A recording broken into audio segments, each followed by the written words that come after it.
Same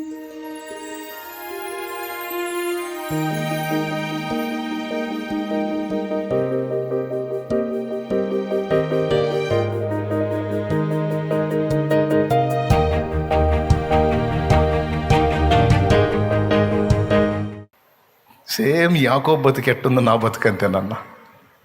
నా జీవిత ఆరంభం నుంచి నాకు ఇప్పటిదాకా ఈ సంవత్సరం పాటు నేను ప్రశాంతంగా తిన్నాను, నిద్రపోయానన్న చరిత్ర నాకు లేదని. నా బతుకంతా కన్నీళ్ళే, నా బ్రతుకంతా ఓటములే, నా బ్రతుకంతా మోసపోతూనే ఉన్నా. మోసపోయింది నేను, చూసే వాళ్ళకేమో నేను మోసం చేసినట్టు. అన్యాయం జరిగింది నాకు, కానీ చూపర్లకేమో నేను అన్యాయం చేసినట్టు. కానీ వాస్తవం ఏంటో తెలుసన్నా, నేను అన్యాయం అయిపోయా. వాస్తవం ఏంటో తెలుసన్నా, నేను మోసపోయా. దుర్మార్గం ఎక్కడ జరిగిందో తెలుసన్నా, నాకు జరిగింది. వరుసగా నా బతుకంతా ఏడుపులే, నా బతుకంతా కన్నీళ్ళే. ఈరోజు మీరు కూడా అనుభవించిన కాడికి అనుభవించారు. కొంతమంది క్లైమాక్స్కి వచ్చి కష్టాలన్నీ ఒక కొలిక్కి దేవుడు తీసుకొని రాబోయేటప్పుడు, కష్టాలన్నీ దేవుడు కొలిక్కి తీసుకొని రాబోయేటప్పుడు అప్పుడు తొందరపాటు ఆలోచనలు చేస్తారు, అప్పుడు పొరపాటు అడుగులు వేయబోతారు, అప్పుడు ఎక్కువగా కృంగిపోతూ ఉంటారు, అప్పుడు ఎక్కువగా దేవుడి నుండి దూరం అయిపోవటానికి ఆలోచన చేస్తారు. అన్నిటిని కొలిక్కి దేవుడు తీసుకొని రాబోయేటప్పుడు పుట్టిద్ది తెగులు. ఇన్నాళ్ల కడగళ్ళు ఇక సమస్య తొలగిపోయే ఘట్టం దగ్గరకు వచ్చినప్పుడు ఎట్లా కనిపిస్తుంది అంటే, ఒక్కసారిగా అన్నీ వచ్చి మీదపడి ఎక్కువ అవుతున్నట్టు అనిపిస్తుంది.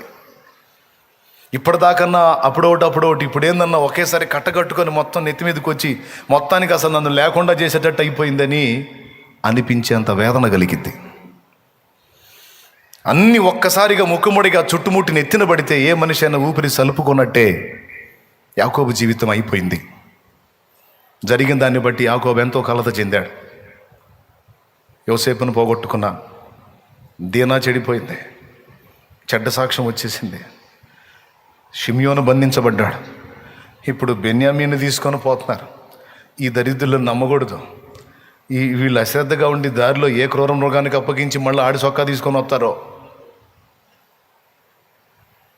ఇక్కడ దేశంలో పరిస్థితి చూస్తేనా వెళ్ళకపోతే కడుపు నిండేటట్లేదు, కరువు వచ్చేసింది.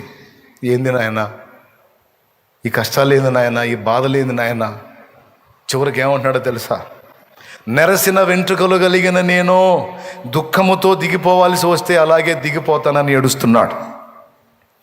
పుత్రహీనుణ్ణి నేను కావాలని ఆయన నిర్ణయిస్తే అవుతాను రా, పుత్రహీనుణ్ణి అవుతానని ఇంకా ఏడుస్తున్నాడు. ప్రియులారా, ఈరోజు నాకు దేవుడు ఈ మాట చూపించాడు, అందుకే నేను మీకు చెప్తున్నా.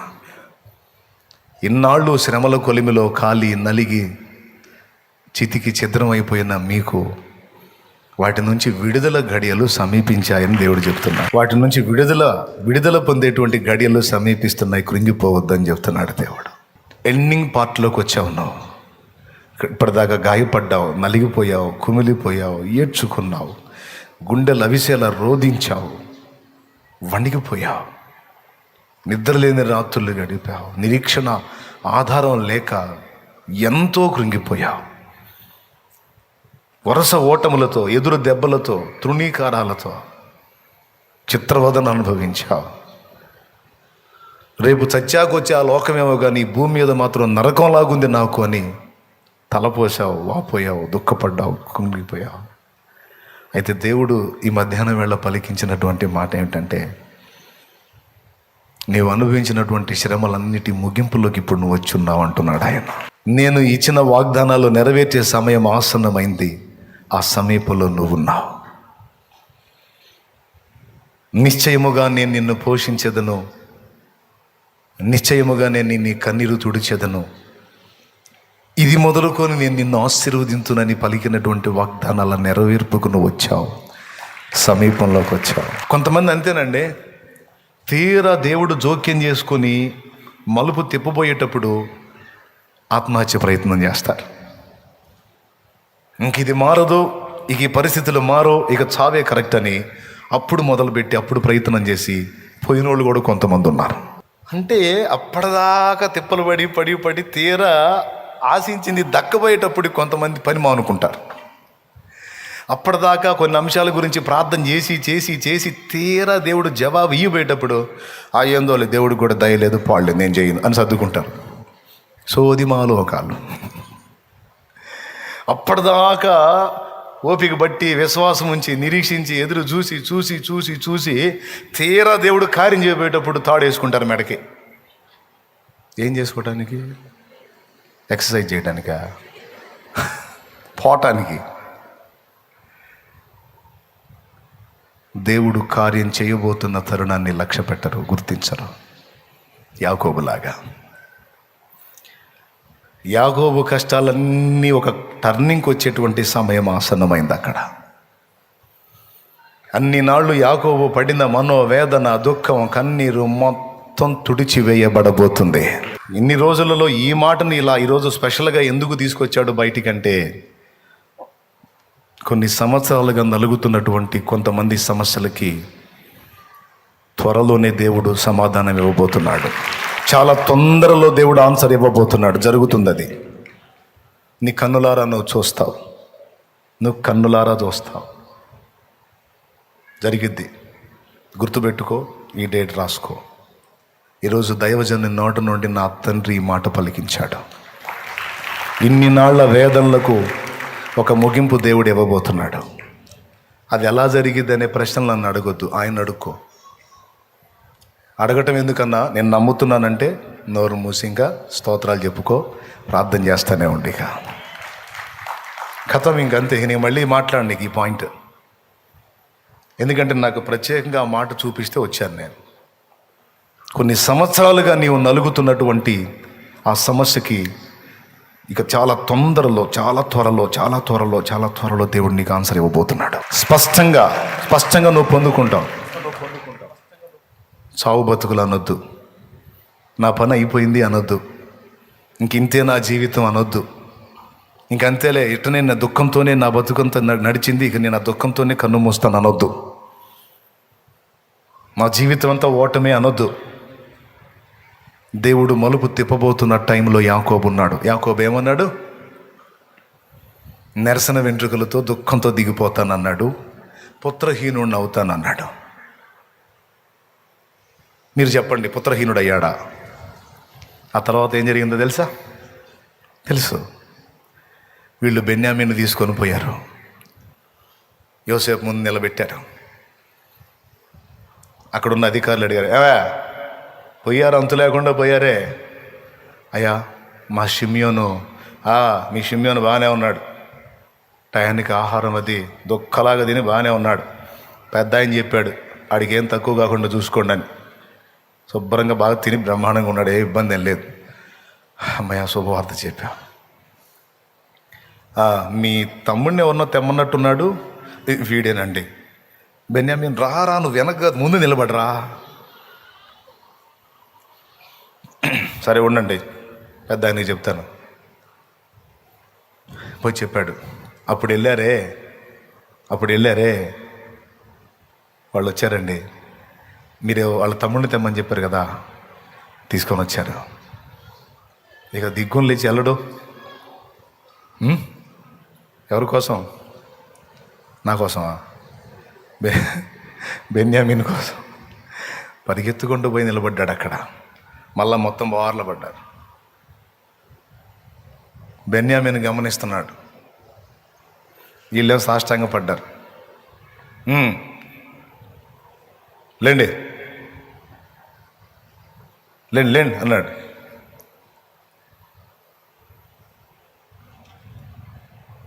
ఏడి నీ తమ్ముడు ఉన్నాడన్నారుగా, ఏడి మీ తమ్ముడు? బెన్యామీన్. ఏమండి ఆ చూడటం కంటే నేను చెప్పింది మీకు ఇంట్రెస్ట్ ఉంటుంది, ఎందుకంటే అందులో వాళ్ళ ఫేస్ మీరు తట్టుకోలేరు. నాకెళ్ళి చూడండి. దేవునికి స్తోత్రం.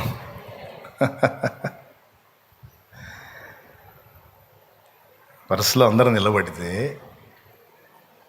అందరూ సాగిలు పడితే, ఆయన నిలబడి వాళ్ళు సాష్టాంగ పట్టం అయిపోయిన తర్వాత లేండి అందరూ లేచారు. చాలా రోజులు అయినట్టుంది మీరు వెళ్ళి. సరే మీ తమ్ముడు ఎక్కడా? చిన్నవాడు అన్నారే, వీడేనండి రా అన్నాడు. బెన్యామీన్ దగ్గరికి వెళ్ళాడు. ఇంకా ఆగల యోసేపుకి. బెన్యామీన్ చూశాడు, దీవించాడు, ఇక పోయాడు గదిలోకి. లేఖనం ఏం చెప్తుందంటే, అవతలికి పోయి ఎలుగెత్తి ఏడ్చాను అని రాస్తుంది. లోపల ఉన్న అధికారులకి అందరికి వినపడేటట్టు ఏడ్చాడు, పెద్దగా ఏడ్చాడంట. 2 కారణాల చేత. ఒకటి, దేవుని నమ్మకత్వం, దేవుని విశ్వాస్యత. 2, సంవత్సరాల క్రితం తను మిస్ అయిన తన తమ్ముడు ఇప్పుడు పెరిగి పెద్దవాడై అన్న ముందు నిలబడ్డాడు. నా అన్నల్ని, నా తమ్ముడిని తిరిగి నా దగ్గరికి చేర్చావా ప్రభు, నీకు స్తోత్రం. యోసేపుని చూసి అక్కడ వాళ్ళకి ఆశ్చర్యం కలిగింది. ఏంటి, మన యజమానుడు ఇంతగా ఏడవటం ఇంతవరకు ఎప్పుడు చూడాల. ఎప్పుడు కళకళలాడుతా, నవ్వుతా, సంతోషంగా, ఆలాజాలంగా ఉండేవాడు. ఈరోజు ఎందుకు ఇంతగా ఏడుస్తున్నాడు, ఏం జరిగింది? వాళ్ళందరూ ఆశ్చర్యపోయి వాళ్ళు కూడా ఏడవటం మొదలుపెట్టారు. వాళ్ళు యోసేపుకి ఎంతగా కనెక్ట్ అయిపోయారంటే, యోసేపు నవ్వితే నవ్వుతారు, యోసేపు ఏడితే ఏడుతారు. వాళ్ళు అంత మంచి పేరు సంపాదించుకున్నాడు అక్కడ. యోసేపు ఏడుస్తుంటే వాళ్ళు ఏడుస్తున్నారు. తిరిగి వెళ్ళి బెన్యామీను దగ్గర తీసుకొని ముద్దు పెట్టుకొని, తమ్ముడా నన్ను గుర్తుపట్టావా, సహోదరులారా నన్ను గుర్తుపట్టారన్నాడు. అప్పుడు అన్నాడు, దేవునికి స్తోత్రం. అక్కడ ఒక చిన్న విషయం జరిగిద్ది. బెన్యామీను చూస్తాడు, తర్వాత మళ్ళీ ధాన్యాలు ఇస్తాడు. తర్వాత ఎవరి గోనెలో అయితే నాణ్యాలు దొరుకుతాయో వాడు ఇక్కడ ఉండాలంటాడు. వెండి గిన్నె, అక్కడ ఒక స్టోరీ జరిగిద్ది. నాకు చెప్పడానికి ఇప్పుడు టైం లేదు కాబట్టి మీరు ఇంటికి పోయి చదువుకోండి. వెంటనే బయలుపరచుకోడు. బెన్యామీను చూసి లోపల పోయి ఏడ్చి బెన్యామీను దీవించి వీళ్ళకి ఆ షిమియోను కూడా రిలీజ్ చేసి మొత్తానికి ధాన్యం ఇవ్వండి, వాళ్ళ సంచుల్లో వాళ్ళ డబ్బులు వాళ్ళకి పెట్టేసేయండి. బెన్యామీను గోనె సంచిలో మాత్రం నా వెండి గిన్నె పెట్టండి అంటాడు. వాళ్ళని మామూలుగా ఉండదు, ఏడిపిస్తాడు, మళ్ళీ అడుగుతాడు. అంత మళ్ళీ మూటలు కట్టి ఇచ్చేస్తారు. జాగ్రత్తగా వెళ్ళండి, మధ్యలో కొట్టుకోకండి, జాగ్రత్తగా పోండి అని పంపిస్తాడు. కొంచెం దూరం వెళ్తారు. ఈ యజమానుడు నిజంగా గొప్పోడు, మన ఎడలు ఇంత దయ చూపాడు, అది అని చెప్పి వాళ్ళు సంతోషంగా వెళ్తూ ఉంటే, కొంచెం దూరం వెళ్ళిన తర్వాత ఈ యోసేపు దగ్గర ఉండేటువంటి అధికారి ఒకడు వాళ్ళు వెంటబడతాడు. ఏయ్ దొంగలా రాగండి అంటాడు. మళ్ళీ ఏం మూడింది నాయన, కథ సుఖాంతమైంది అనుకుంటే మళ్ళీ దొంగలా రాగండి అంట. ఏ గిన్నె చేత నా యజమానుడు శకునం చూసి తెలుసుకున్ననో ఆ గిన్నెను దొంగిలించి వస్తారా? మిమ్మల్ని ప్రేమించి మీకు ధాన్యం ఇచ్చి మీకు రోకలిచ్చి ఉచితంగా ధాన్యం ఇస్తే ఇంత కరువు కాలంలో నా యజమానుడు ఏ గిన్నెను బట్టి శకునం తెలుసుకుంటాడో ఆ గిన్నె దోచుకొని వస్తారా? వెండి గిన్నె. నీ దాసులమైన మేము అట్టి వారం కావయ్యా, మేము ఏ గిన్నె దోచుకోలేదు. అది ఎవరి దగ్గర ఉంటుందో వానికి మీరు ఏ శిక్ష అయినా విధించండి, మా దగ్గర లేదంటారు. నోరుమోయండి, మీ దగ్గరే ఉంది. అది మాలో ఎవరి దగ్గర ఉన్నా మీరు బంధించవచ్చు అంటాడు. సరే, అందరి గోనెలు విప్పండి. అందరి గోనెలు విప్పుతూ ఉంటారు. చివరికి బెన్యామీను గోనె కూడా విప్పుతారు. అందులో దొరికి గిన్నె చూపించి, దొంగిలించలేదంట, మరి ఎట్లొచ్చింది? మాయగా వచ్చిందా? మీరు దొంగలు. ఇక చూడు, ఒక్కొక్కడిని నెత్తిని చేతులు పెట్టుకుంటాడు. ఎందుకో తెలుసా? ఇంటికాడ ముందే చెప్పాడు ముసలాయన, యోసేపుని గాజేశారు, ఇక బెన్యామీను ఉన్నాడు, బెన్యామీను కూడా గాజేయండిరా, నేను దుఃఖంతో పోవాలంటే పోతాను, చేసేదే ఉంది అని ముందే చెప్పాడు కదా. ఇప్పుడు బెన్యామీను గోన్లోనే దొరికింది అది. ఇప్పుడు ఏం చేయాలా? ఇక నెత్తి మీద ముసుకేసుకొని కూర్చుంటారు. ఇక బెన్యామీను తీసుకొని పోతారు, వెంటబడి వీళ్ళు కూడా పోతారు. ఇక ఏమంటారు తెలుసు? అయ్యా నన్ను ఉంచుకో, నన్ను బంధించు, వాడిని వదిలే, వాడు లేకపోతే మా నాన్న పోతాడు. అప్పుడు ఏడుస్తా చెబుతారు, ఏమని తెలుసా? అయ్యా మేము మా తండ్రికి 12 గురము, ఒక్కడు లేడు. ఆ తల్లికి పుట్టిన సంతానంలో వీడు ఒక్కడే ఉన్నాడు. వీడిని కూడా మీరు బంధించి మీ వద్ద ఉంచుకుంటే యోసేపుతో అంటారు అన్నమాట, నెరసిన వెంట్రుకలు కలిగిన మా తండ్రి దుఃఖముతో మృతుల లోకానికి దిగిపోతాడు అని ఏడుస్తారు. అప్పుడు బయలుపరుచుకుంటాడు. అప్పుడు బెన్యామీని దగ్గర తీసుకొని ముద్దు పెట్టుకొని వాళ్ళ దగ్గరికి వెళ్ళిపోతాడు. వెళ్ళిపోయి, అన్నలారా నన్ను గుర్తుపట్టారా అంటాడు.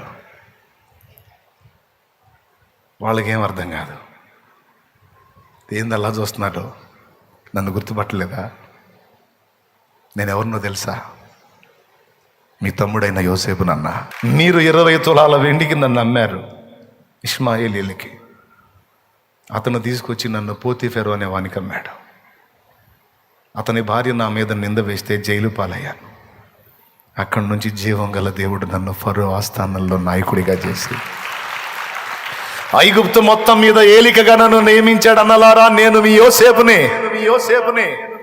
ఈ మాట నేను గుండె జారిపోయింది. ఒక్కొక్కడికి వెనక్కి పరిగెత్తుతారు అక్కడి నుంచి. ఎందుకు తెలుసా, ఇప్పుడు ఐగుప్తు మొత్తం మీద ఏలిక అయినా తీసుకెళ్ళి మొత్తం తలకాయ లేపేంటంటే ఒక్కడిని కూడా ఉంటారు. ఇక సత్యావరా నాయన అని పరిగెత్తుతారు, బయటికి వెనక్కి పరిగెత్తుతారు. అప్పుడు అంటాడు, అన్నలారా భయపడకండి, నేను మీకు హాని చెయ్యను. మీరు నా కీడు కోసం దీన్ని యోచించారు, కానీ దేవుడు మనందరి మేలు కోసం దీన్ని జరిగించాడు. ఒక్కొక్కరిని పట్టుకొని ఏడుస్తాడు. ఇక అన్నా రూబేనన్నా ఎందుకు ఏడుస్తున్నా,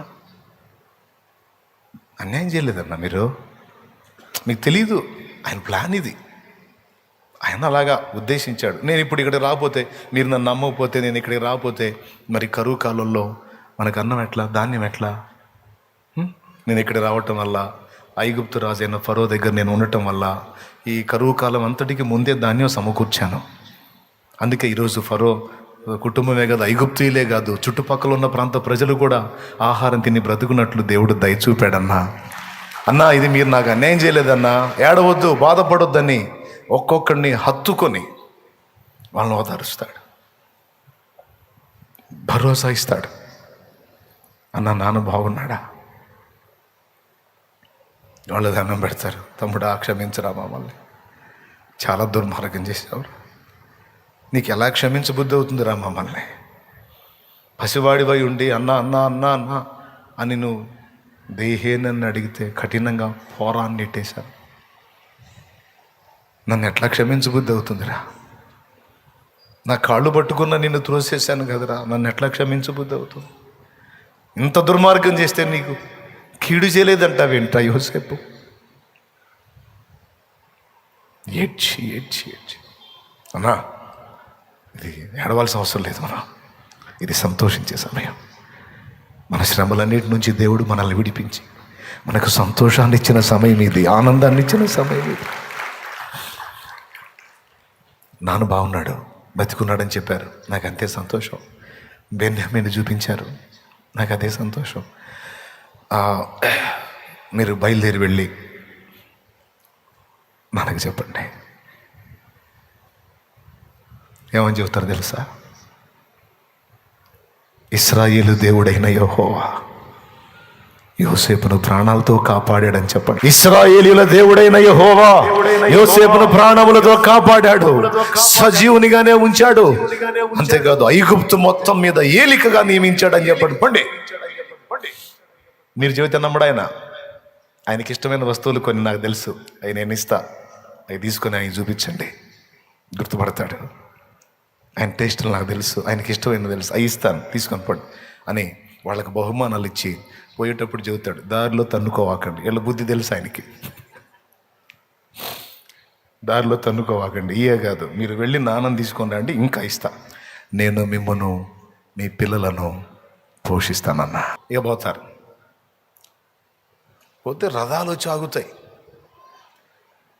రథాల్లో వచ్చి ఆగుతాయి యాకోబు ఇంటి ముందు. యాకోబు ఆశ్చర్యంగా బయటకు వస్తాడు. వీళ్ళందరూ మూకుమ్మడిగా వచ్చి, తండ్రి తండ్రి, ఏమి నా కుమారులారా, ఏంటి ఇంత ఆనందంగా ఉన్నారు, ఈ రథాలేంది, ఈ వస్తువులేంది, ఏంటిది అంటాడు. ఏంట్రా మేము అప్పుడు వస్త్రం తీసుకొచ్చి ఇచ్చామే యోసేపుది. యోసేపుని ఏ క్రూర మృగం చంపిందని నీకు వస్త్రం తీసి ఇచ్చామే. యోసేపు చావలేదు తండ్రి, యోసేపు బ్రతికే ఉన్నాడు. యోసేపు ఐగుప్తులో చేరాడు. ఇంకా చెప్పాలంటే ఐగుప్తు మొత్తాన్ని ఏలిక ఎవరో కాదు, నీ కుమారుడైన యోసేపే. స్థాణువైపోతాడు యాకోబు. మళ్ళీ తేరుకొని వాళ్ళ మాటలు నమ్మకం ఉండదు. ఎందుకంటే చచ్చిపోయాడని చెప్పింది వాళ్ళే, షర్టు చూపించింది వాళ్ళే. మళ్ళీ ఇప్పుడు వచ్చి బతుకున్నాడని చెబుతుంది వీళ్ళే. మీ మాటలు నేను నమ్మనురా, మీ మాటలు నేను నమ్మను. ఇప్పుడిప్పుడే వాడిని మర్చిపోతున్నా, ఎందుకురా నాకు మళ్ళీ వాడిని గుర్తు చేస్తారు. లేదు తండ్రి, నిజం, యోసేపు బ్రతికే ఉన్నాడు. కావాలంటే చూడు, నీకు ఇష్టమైన వస్తువులు ఎన్ని పంపించాడో చూడు. లేకపోతే అక్కడ మనకు తెలిసిన వాళ్ళు ఎవరున్నారు ఇవన్నీ రథాల్లో ఇన్ని పంపించడానికి? యోసేపు బ్రతికున్నాడు. అప్పుడు పోతాడు దేవుని దగ్గరికి. పోయి గతంలో చచ్చిపోయాడని చెబుతుంది వీళ్ళే, ఇప్పుడు బతికుండి ఐగుప్తుని వెళ్తున్నాడు అని చెబుతుంది వీళ్ళే. అణగారిపోయిన నా ఆశల్ని మళ్ళీ రేకెత్తిస్తున్నారు దేవా. వాళ్ళు చెప్తుంది నిజమేనా? యోసేపు అక్కడ ఉన్నాడంట, నన్ను ఐగుప్తుకు రమ్మన్నాడంట. వీళ్ళ మాటలు నేను నమ్మను, నువ్వు చెప్పు అని దేవునికి ప్రార్థన చేసి బలిపీఠం కట్టి దేవునికి అర్పణ జరిగించి దేవుణ్ణి అడిగితే అప్పుడు దేవుడు మాట్లాడుతున్నాడు. యాకోబు అని పిలిచాడు. చిత్తము ప్రభువా, నీవు లేచి ఐగుప్తుకు వెళ్ళావు. ఐగుప్తుకు వెళ్ళడానికి భయపడకు. అక్కడ నీ కుమారుడైన యోసేపు నీ కన్నుల మీద చేతులు ఉంచుతాడు. నేను నీతో పాటు ఈజిప్ట్ వస్తాను, ఐగుప్తు వస్తాను. ఒంటరిగా నిన్ను విడవను, నిన్ను ఎడబాయను. నేను నీకు తోడై ఉండి నీతో చెప్పింది నెరవేర్చే వరకు నేను నిన్ను విడవను, ఎడబాయనని ప్రామిస్ చేశాను. గుర్తుందా? నేను నీతో వస్తాను, పో, భయపడవకుండా వెళ్ళిపో.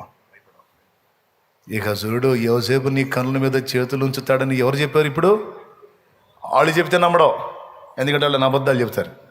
ఇప్పుడు సాక్షాత్తు ప్రభువే చెప్పాడు, యాకోబు, నా కొడుకుని ఎందుకు చంపావయ్యా, నా కొడుకుని ఎందుకు తీసుకున్నావయ్యా అని ఏడ్చావు కదా, పో, నీ కొడుకుని నువ్వు చూస్తావు, ఆ కొడుకే నీ కన్నీళ్ళు తుడుస్తాడు, పో. ఈరోజు కోల్పోయిన మన వారిని కూడా దేవుడు మనకు చూపిస్తాడు ఒకరోజు. తెలుసా మీకు? ఈరోజు నువ్వు కోల్పోయిన నీ సంబంధుల్ని, నేను కోల్పోయిన నా సంబంధుల్ని ప్రస్తుతం మనం కొద్ది కాలం ఎడబాసాం, కానీ ఒక రోజు రాబోతుంది. ఆ రోజున మన వారందరినీ దేవుడు మన కళ్ళ ముందు ఉంచుతాడు. మన కన్నీళ్ళు వాళ్ళ చేతులతోనే తుడిపిస్తాడు ఆయన. నమ్మితే గట్టిగా స్తోత్రం చెప్పు, గట్టిగా చెప్పు. ఇక వాడు పరుగున రొట్టెలు తిన్నా, రొట్టెలు లేదు, అట్లు లేదు, పండ్రా ఎక్కండ్రా రవ్వాలి, చలో. పోతే ఉంది, యోసేపు లైన్లో ఉన్నాడు, పెద్దవాడయ్యాడు. రాహేలు పోలికలు, యాకోబు పోలికలు మొత్తం కనపడుతున్నాయి యోసేపులో. వాళ్ళంటే గుర్తుపట్టలేరు మాలోకాలు కాబట్టి, యాకోబు గుర్తుపట్టేశాడు. 17 ఏళ్ళు, మరి ఎందుకు మర్చిపోతాడు? తండ్రికి తెలుసుగా. ఇక ఇద్దరు ఎదురు పడతారు. ఇక అమాంతం కొడుకును కౌగిలించుకొని మెడ మీద పడి ముద్దులు పెడుతూ, నువ్వు ఇక లేవనుకున్నాను కదరా యోసేపు, నా దేవుడు ఎంత గొప్పవాడురా, నా దేవుడు ఎంత గొప్పవాడు, నా కుమారుడా, నా దేవుడు ఎంత గొప్పవాడు, నాకు లేవు ఇక దక్కవు అనుకున్నాను. అబ్బా, నా సన్నివేశం ఇందులో ఏమో కానండి, రియల్గా బైబిల్లో చదివినప్పుడైతే నేను ఎన్నిసార్లు చదివాను అన్నిసార్లు ఎడుతూనే ఉన్నా సన్నివేశం. దేవునికి మహిమ కలుగునుగా. ప్రియులారా, యాకోబు వేదనలన్నీ కొలికి వచ్చినప్పుడు ఆ సంగతి యాకోబుకి అర్థం కాలేదు, కుమిలిపోయాడు. ఈరోజు నువ్వు అనుభవిస్తున్న వేదనలన్నీ ఒక కొలికి వస్తున్నాయి. దేవుడు తన కార్యాలు మొదలుపెట్టాడు. ఎన్ని నాళ్ళ నీ కన్నీళ్ళని అలా చూస్తూ కాఠిన్యంగా నిన్ను దాటిపోయేవాడు కాదు ఆయన. నువ్వు ఆయన ఎంతో ప్రేమించావు, ఆయనకి తెలుసు. ఆయన ఎంతో విశ్వసించావు, ఆయనకి తెలుసు. ఆయన మీద పూర్తిగా ఆనుకున్నావు, ఆధారపడ్డావు, ఆయనకి తెలుసు. ఎన్నోసార్లు జీవితం మీద విరక్తి పుట్టినా ఆయన ఉన్నాడు అనే ఒకే ఒక్క విశ్వాసంతో, ఒకే ఒక్క మాటతో చాలాసార్లు నీ ఆలోచనలను నువ్వు మార్చుకున్నావు. అది తెలుసు ఆయనకి. ఎంతగా నువ్వు ఆయన మీద ఆనుకొని ఆధారపడి ఆయన్ని ప్రేమించి హత్తుకున్న నిన్ను ఆయన చెయ్యి వదలడుగాక వదలడు. ఒక రకంగా చెప్పాలంటే ఈ శ్రమానుభవాలన్నీ, నువ్వు నేను మనం అనుభవించే ఈ శ్రమానుభవాలన్నీ అనేక మంది దీవెన కొరకు వస్తాయమ్మా. ఒక్క మాట గ్రహించండి మీరు దేవుని పిల్లలారా. నాకెందుకో ఈరోజు వేరేది ఏం చెప్పబుద్ధి కాల, దేవుని పరిశుద్ధాత్మ ప్రేరణతో ఈ ఒక్క మొక్కే మీకు చెప్పాలనిపించింది. నేను చెప్తున్నాను.